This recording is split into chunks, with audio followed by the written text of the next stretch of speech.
Piye iki?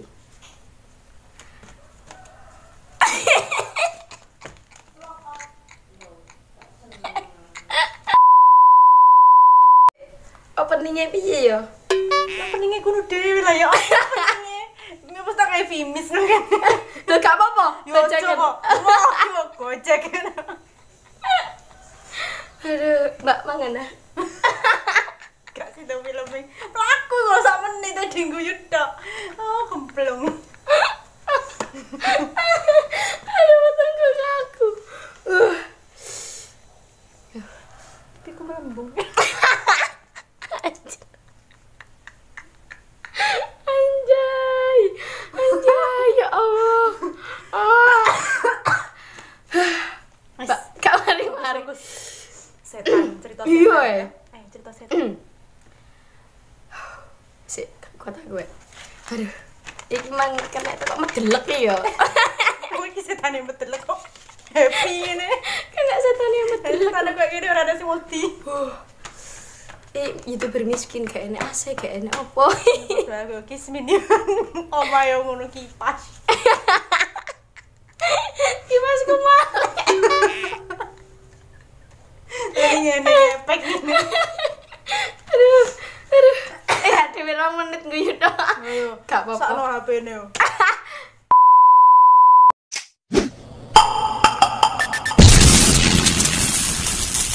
Hai Miranisti, welcome back to my YouTube channel. Oke, di segmen kali ini kita kedatangan tamu dari Mbak Pin. Nah, aku tutup Mbak. Oke, Mbak Pin Yari. Pin Yari sih sebenarnya. Aku gak iso muni Pin. Oh iya, Pin.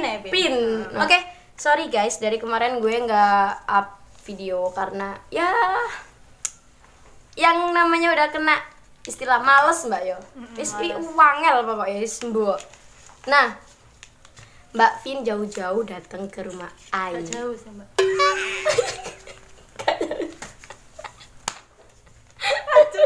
Kat kalau sampai lanjut. Aku gimana kok.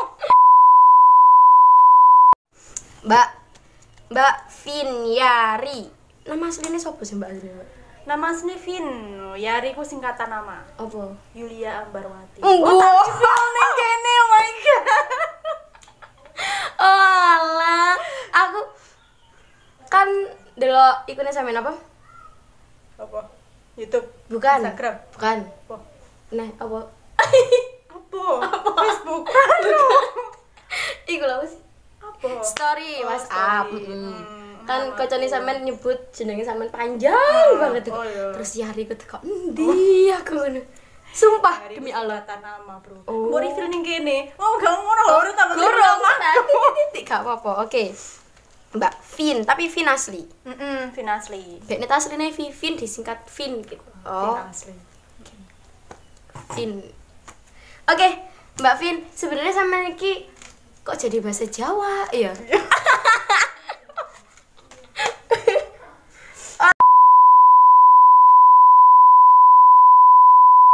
Mbak, sebenarnya sampean iki lulusan apa sih? Aku lulusan manajemen. Apa lulusan piye? Lulusan dunia kayak. Kalau itu lulusan sampean kan kuliah, lulus. Nah, itu lulusan apa? Oh, manajemen. Jurusan nih, Manajemen sumber daya manusia. Oh, begitu. Aku pengen kate manajemen, Mbak, tapi gak terus no yo. Jadi cekel kuliah gitu. Oh, Apa ini manajemen sumber daya hantu? sampean iki ndi? Lulusan kampus mana? Iya. Oh, saya dari Universitas Trunojoyo Madura. Bu. Arek UTM. Gila YouTubermu. Gila. Subscribe. Gak subscribe ditekek Mbak Vin gue. Oke. Kenapa sih Mbak terjun ke dunia YouTube sedangkan kan wis lulus S1. Iya kan. Nah, aku cek bocah, Mbak. Oh iya dah. Aku sing tuwelan. Sampeyan wis lulus S1, mengantongi ijazah, ya toh? Kayak berprestasi juga. Terus kenapa kok lebih memilih ojo nguyu? Terus kenapa kok harus memilih ke YouTuber? Sedangkan YouTuber kan siapapun itu bisa, sepenting kita konsisten. Kenapa coba? Aku mikir masa depan. Soalnya gini, kan kita orang cewek ya kan, nggak mungkin dong selamanya kita tuh bisa berkarir gitu loh ya. Nah ada platform YouTube itu sebenarnya sangat-sangat membantu gitu, apalagi sekarang sampai zaman ke depan semuanya pasti berkembang secara digital ya kan. Nah kita sebagai seorang perempuan, apalagi kita nanti harus nikah, harus punya anak, kita kerja gitu kan, kita juga butuh uang sendiri gitu. Nah cara ngedapetin uangnya itu dari mana? Masa ya kita harus kerja di kantor, kerja di tempat lain gitu. Makanya ya aku pilih YouTube gitu kan. Selain YouTube juga ada sih kerjaan lain kayak all shop apa segala macam. Tapi menurutku YouTube itu yang paling menjanjikan sih kalau menurutku. Jadi selama platform YouTube itu tetap ada, kita semua itu bisa berkarya di YouTube, dan ketika karya kita dihargai, kita bisa dapat uang dari situ. Jadi kayak kita menyalurkan hobi dan hobi kita dibayar. Hobiku kan ngebacot ya kan, dan ini tuh bacotanku dibayar gitu. Makanya aku pilih YouTube. Daripada ngebacot gak ada arti, gak dibayar, terus dinilai negatif, ya mending kan kayak gini ya, Mbak. Dan kenapa nih, kan sampean wis istilahnya udah jelasin tuh kenapa milih jadi konten kreator atau YouTuber.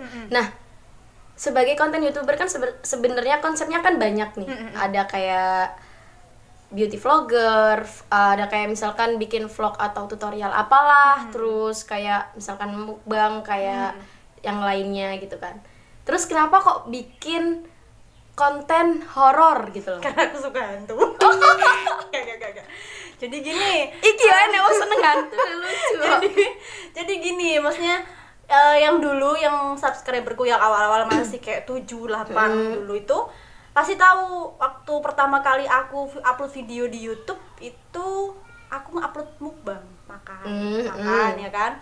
Terus lama-lama bukan lama-lama sih, aku jatuh sakit waktu itu sampai masuk ke RSUD itu 2 minggu. Gara-gara ya kan? mukbang. Gara-gara perut kok. Aku kan punya mah kan. Terus aku tuh masih belum paham gitu loh konsepnya mukbang kayak gimana. Yang aku tonton tuh ya konsep mukbang yang kayak pedes-pedes gitu. Terus aku akhirnya ikutan padahal perutku nggak kuat gitu kan. Terus akhirnya aku kolaps. Ya udah, habis itu aku langsung mikir udah nggak soalnya habisnya sakit tuh aku lihat videoku yang makan pedas tuh aku muntah gitu. Jadi kayak trauma sendiri gitu loh. Sampai kayak gitu ya.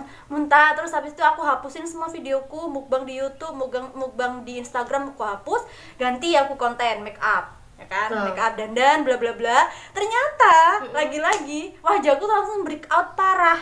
Kok gitu. bisa? Jadi kalau misalnya sekarang tuh di make up kan masih kayak ya nggak apa-apa sekarang kan. Dulu tuh nggak bisa, kayak jerawat tuh di mana-mana, di sini gitu kan.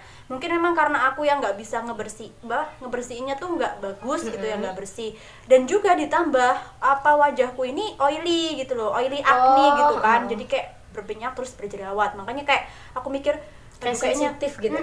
Kan mikirnya kayaknya nggak cocok deh, soalnya kan beauty vlogger itu kayak bukan harus sih ya, emang ketentuannya kayak gitu, make up ganti-ganti gitu kan.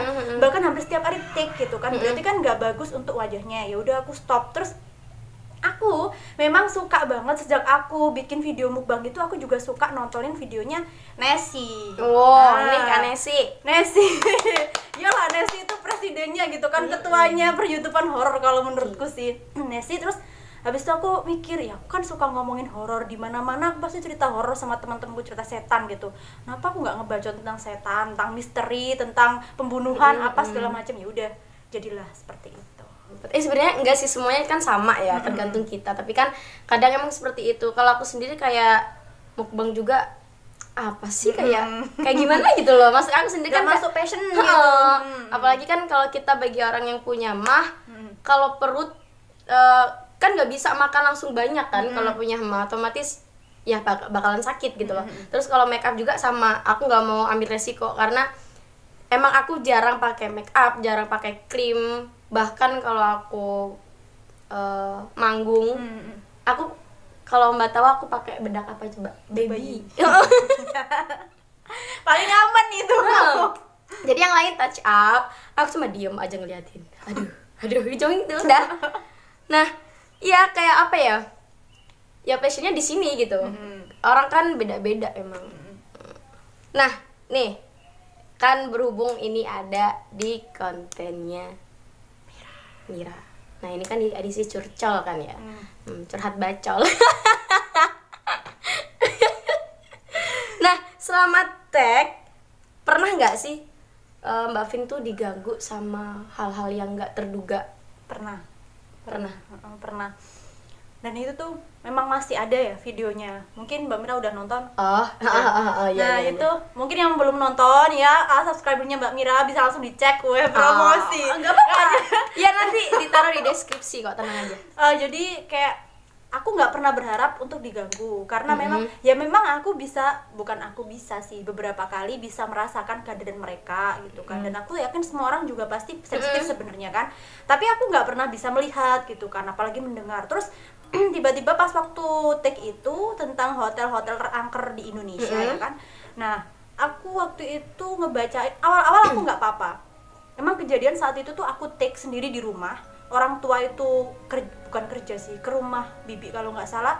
Adikku juga sekolah, jadi aku di rumah sendiri. Terus semua pintu aku kunci kan, di kamar sendiri. Aku awalnya nggak apa-apa, tapi pas tengah-tengah sebelum aku ngebacain part hotel apa, aku lupa, di Jawa Barat pokoknya, tentang kamarnya Ratu Kidul itu. Terus aku Bunda itu, Ratu. Terus aku itu kayak stop dulu karena tiba-tiba aku bau ketela dibakar, tahu kan? Ketela dibakar itu pertanda siapa gitu kan. Nah, serius kok merinding lagi. Jadi aku bau kayak gitu, terus aku stop di situ. Aku diem ada kali 15 menit, cuma di hatiku tuh bilang aku cuma pengen cerita. Jadi gak usah ganggu gitu kan, gak usah nampak pun, aku gak bisa lihat kalian gitu. Dan aku udah agak berani, aku take lagi kan cerita tentang hotel di Jawa Barat itu yang ada kamarnya Ratu Kidul. Nah, habisnya itu aku rasa kayak baik-baik aja gitu kan. Pas sampai editing, ya kan, malamnya editing kan udah banyak orang kan. Aku kan pakai headset kan sebenarnya aku kalau editing. Nah, pas editing itu kayak ada suara gitu kan. Nah, aku itu kan mikir apa sih gitu kan. Tak mikir telingaku gitu. Terus akhirnya kipas aku matiin. Kupikir kan dengungannya kipas, TV aku suruh matiin kan adikku. Positive thinking ya. Pikir kan apa sih ke telingaku, terus tak dengerin gitu lagi. Aku minta adikku buat dengerin, ada sampai adikku tuh lari gitu. Apa sih Mbak ini gitu, sampai kayak gitu kan. Terus ya udah, itu bener-bener ada suaranya di situ, dan kupikir memang aku cuma halu aja. Ternyata pas ada teman-temanku yang tak suruh dengerin, itu emang beneran ada suara itu. Jadi kayak suara itu tuh muncul saat aku ngomongin tentang payung emas yang menutupi kursi di ruangannya kamar Ratu Kidul itu loh. Jadi kayak aku cerita payung itu, terus tiba-tiba gitu. Jadi kayak ada yang mengiyakan gitu. Jadi kayak sosok perempuan di kamarku. Itu posisinya malam tag-nya? Aku tag-nya pagi. Serius pagi. Anjay.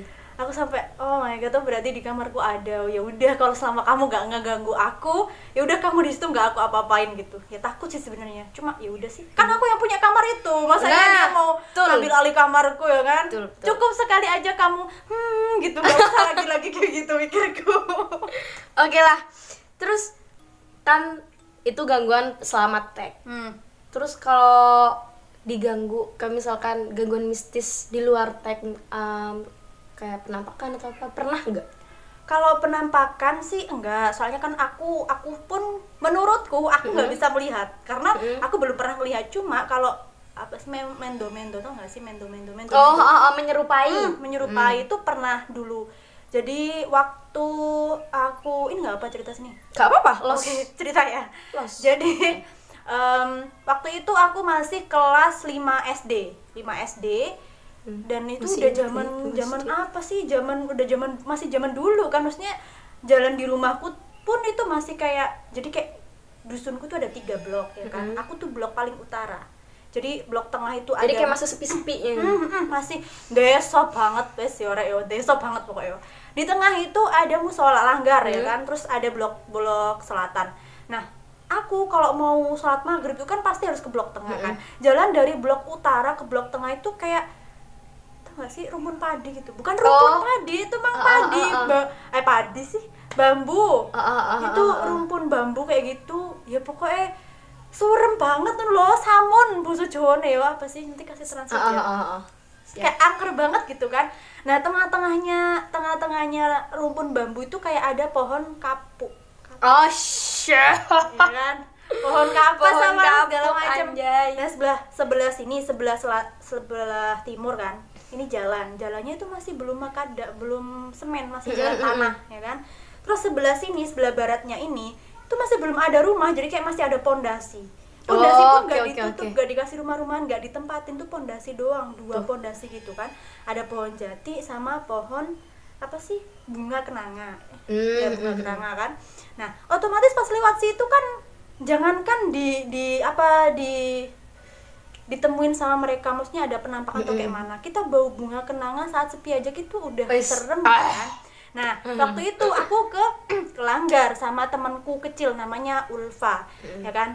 Aku jalan kaki, Ulfa itu bawa sepeda ontel. Kita ke Langgar, kita ngaji. Ternyata pas tengah-tengahnya ngaji belum selesai kan, itu hujan hujan. Terus kita nunggu reda kan, kita nunggu reda sampai sholat isya ya.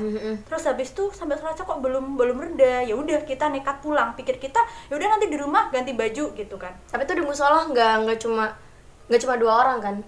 Padahal ada banyak orang kan di sini. Ada banyak orang, cuma yang orang blok utara itu cuma kita berdua. Ya iyalah sekarang di zaman maksudnya hujan-hujan gitu kan, kampung tuh kan kampung yang bukan religius gitu loh. Hujan-hujan yang ngapain, malah mending tidur di rumah atau salat di rumah, pikirnya kan gitu. Ya udah kita berdua pulang ya kan, sampai pas mau belok ke utara itu, ke blok utara, itu kita sempat berhenti. Soalnya Ulfa ya, tiba-tiba yang masih kecil tuh bilang gini, udah Mbak jangan pulang gitu, kita ke rumah mbahku aja yang di sini, di blok tengah itu kan. Terus aku mikir, ya kan kamu punya keluarga di blok tengah, aku nggak punya, aku tidur di mana gitu kan. Udah nggak apa-apa sama aku gitu kan. Terus sepedanya itu kayak nggak dinaikin lah, kita berjalan berdua kan. Kayak dipapah dituntun. Itu terus kita jalan berdua. Sebenarnya kan sini kan ibaratnya sini belokan ya, jalan ke sini. Nah di sini tuh ada kayak dudukan gitu loh dari kayu yang di blok utara, di ujung jalan itu. Bahasa Jawa kayak cangkruk. Nah ada cangkruknya. Nah terus kita orang kan jalan ya. Nah kita itu lihatnya di sini emang nggak ada apa-apa, udah sepi banget. Itu kan udah mau jam 7:30, hujan lagi, kayak mana semua orang ketidur ya, gitu ya. Kalau emang di sini kan jam 8 tuh kayak udah sepi gitu. Nah beda kayak orang kehidupan di kota. Beda. Nah, beda memang. Apalagi kan tempatku kayak gitu kan. Ya udah aku sebenarnya takut. Cuma pikirku kalau aku takut, Ulfa makin takut gitu loh. Betul. Nah, akhirnya kita orang jalan. Nah, pertengahan jalan kita itu kayak masih ngobrol-ngobrol. Ulfa tuh sempat diem ketakutan, tapi aku ajak ngobrol. Gak mau dong aku tiba-tiba dia kesurupan ya kan. Masa aku sendiri di situ. Nah, udah kita jalan terus tiba-tiba pas aku ngobrol kayak gini kan, Ulfa ada di sini, aku ada di sini. Terus pas aku ada di sini lagi, itu kayak ada sosok, serius aku ada bukan sosok orang tetanggaku yang aku kenal, namanya Pak D Kamidi ya, aku manggilnya tuh Pak Dedi ya. Biasanya Pak Dedi itu sukanya itu kayak nyubit tanganku, pokoknya gemes gitu loh sama aku kan. Terus aku bilang gini, ada Pak Dedi, aku bilang gitu, udah nggak usah takut, ada orang, aku gitu kan. Nah Pak Dedi itu dari kejauhan emang udah kayak gaya pakainya dia pakai sarung tuh yang di lingkarin di sini tuh, kayak orang ronda gitu kan. Dia jalan, tapi dia jalan tuh nunduk nggak tahu lah, pokoknya gelap kan awalnya itu.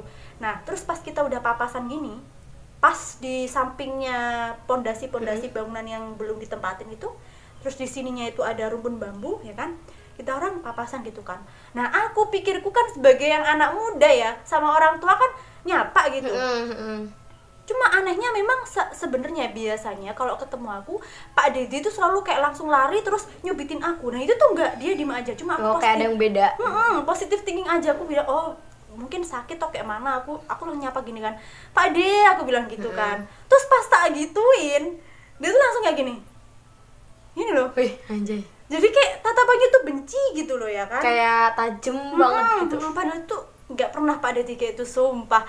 Terus aku tuh kayak apa sih itu di hatiku gini, aduh kok kayak gini ya, kenapa gitu kan. Terus ada yang salah sama gue. Aku pikir gitu kan. Terus akhirnya sih aku ngajak Silva, udah ayo berangkat gitu, ayo langsung pulang gitu, kita lanjut jalan. Pas kan di sini pondasi ya kan, terus ada kayak pohon kenanga gitu, sini rumahnya Ulfa. Nah jadi kayak rumahku tuh masih ke utara kan, rumahnya Ulfa udah di sini. Nah kita berhenti di depan rumahnya Ulfa itu mau kayak naikin sepedanya ke rumah. Tapi dia itu sempat noleh dulu ya kan. Saya mungkin Ulfa dari awal udah ngerasa nggak enak kan, namanya anak kecil ya kan. Iya kan, anak kecil kan emang lebih sensitif kan. Nah terus si Ulfa itu noleh gitu kan, terus dia tanya, Mbak, Pak Dedi kemana ya gitu. Apanya aku gitu kan. Ya di situ tadi kan aku masih kayak positif thinking. Ya di situ Ul kan tadi dia di situ. Itu udah beneran nggak ada. Jarak antara pondasi sama rumahnya Ulfa itu kan deket ya. Kayak mana dia masa orang itu mau lari pun kan kita bakal denger suara ya. Iya, kan? otomatis. Kalaupun dia itu mau, mohon maaf ya, buang air besar gitu kan. Orang desa kan biasanya buang air besar tuh di rumpun-rumpun bambu ya kan pada zaman-zaman itu. Sekalipun mau buang air besar di mana? Sebelahnya rumpun bambu itu bukan tanah, itu kayak jublangan ada air gitu loh. Terus mau air di mana gitu kan. Udah itu langsung kayak naik semua bulu kuduk kan. Aku bilang ke Ulfa gini, udah langsung masuk aja ke rumah tuh. Aku langsung lari kan, lah pas di sini rumah yang sebelah sini kan ini belokan ya. Ini udah masuk blok utara nih, blok U. Di sini tuh ada orang. Nah tetanggaku lagi kayak makan apa sih, makan kerupuk apa gimana. Aku tanya, Bu tadi Pak Dedi jalan nggak sih ke sini? Siapa gitu kan? Ya Pak Dedi, enggak ada kok, orang hujan-hujan gini siapa mau keluar gitu katanya.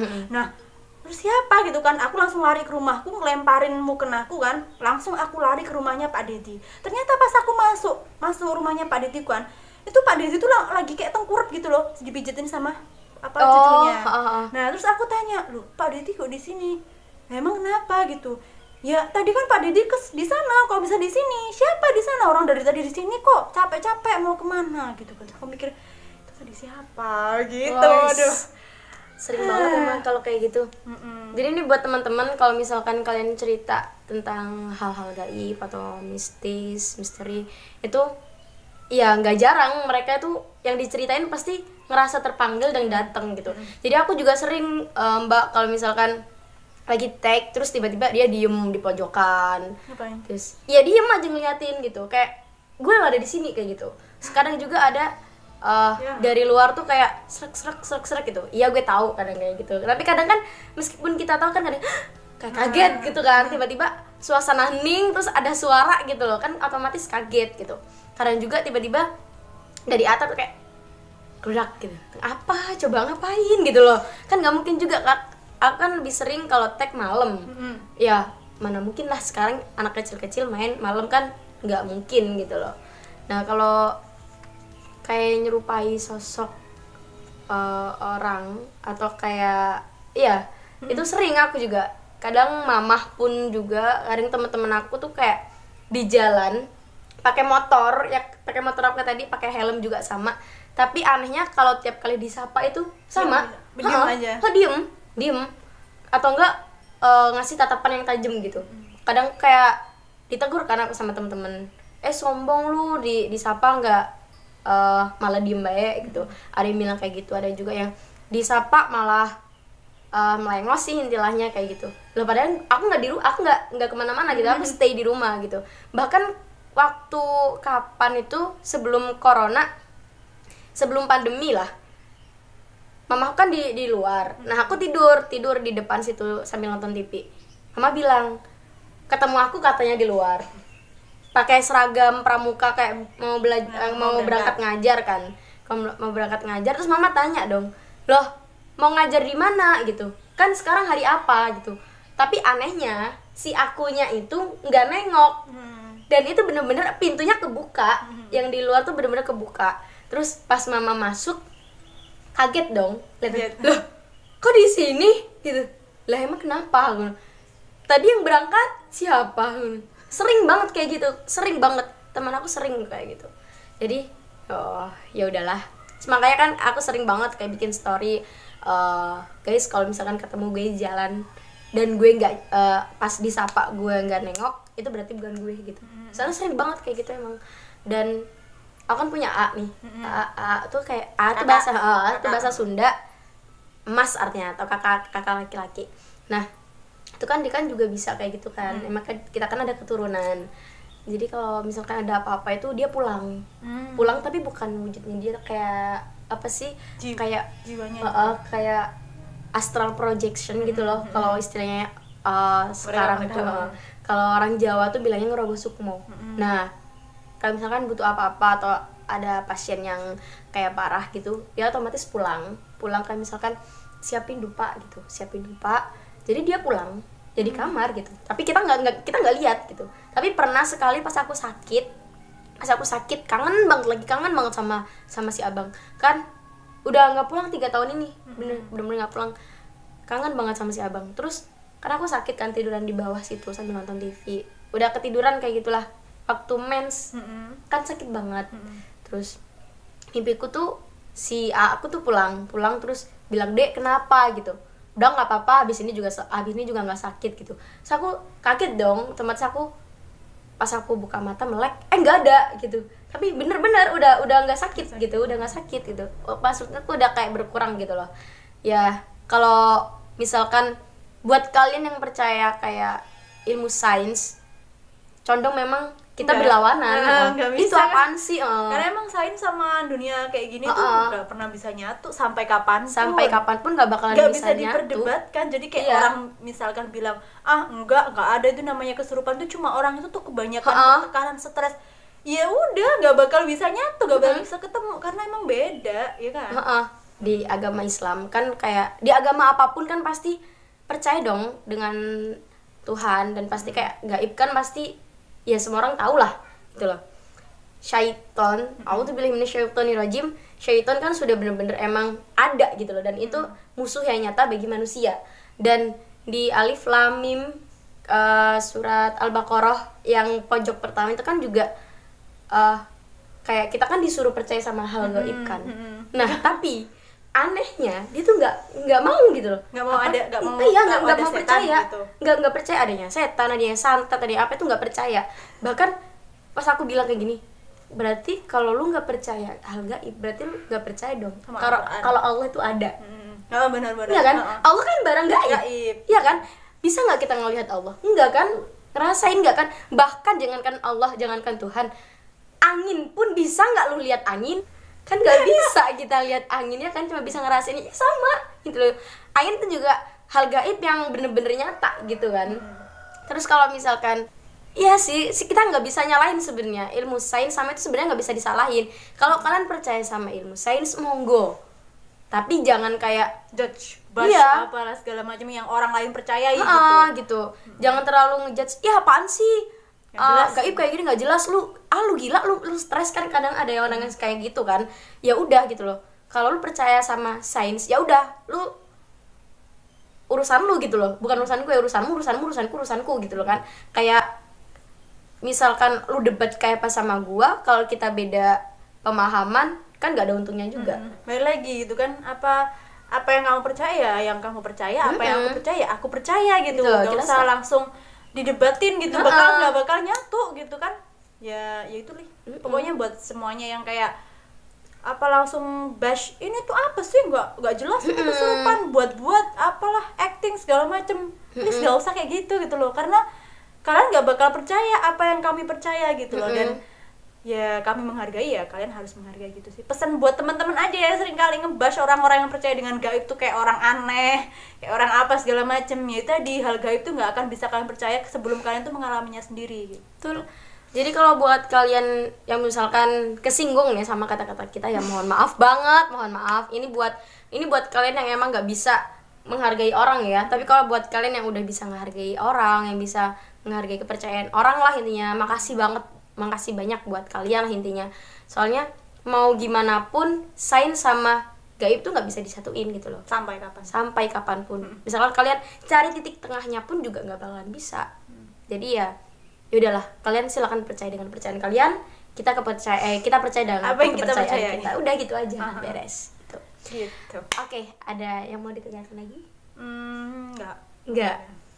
Oke. Kita udah baca tadi, nanti enggak terlalu banyak dikat, enggak apa-apa. Ya biar mereka tahu intinya kita yang biasanya pembawaannya horor, ya kan, tegang. Bahkan teman-temanku banyak yang bilang, kan Mbak, ayo lah gaya vlog sing konyol, ngono ben gak tegang. Duh, sebenarnya kita juga bisa loh Mbak ya, kayak karena kita orang emang konyol sebenarnya. Iya. Cuma kita kontennya kayak gitu aja. Masa ngomong setan kita mau ketawa-ketawa. Aduh ayo. Ya, duduk. Boleh setannya sing guyu nang awake dhewe lah ya. Harga diri sebagai manusia lah jatuh, Rek. Mau gimana pun setan sama manusia itu derajatnya lebih tinggi manusia. Jangan mau dikalian sama setan. Oke. Sekian. Iya. Emang harus kayak gini? Enggak sih, Mas. Oke. Mau nutup? Mbaknya aja yang nutup, saya nutup kayak mana. Oke, terima kasih udah nonton video kali ini. Kalau buat kalian yang kesinggung, mohon maaf. Sekali lagi kita nggak pengen bikin apalah. Ini kita nggak pengen ngibarin bendera perang, kita cuma pengen negesin buat kalian aja tentang Betul. kepercayaan. Yep. Nah, terus untuk video lebih lanjutnya, iya.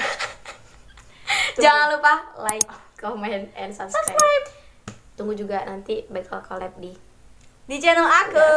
ya. Oh ya, nanti linknya Mbak Vin ada di deskripsi. Di subscribe ya. Follow juga IG aku di bawah ini, gampang banget, miramarisa.a. Dan Mbak Vin apa? Di sini Viniari 143. Oke. See you next time.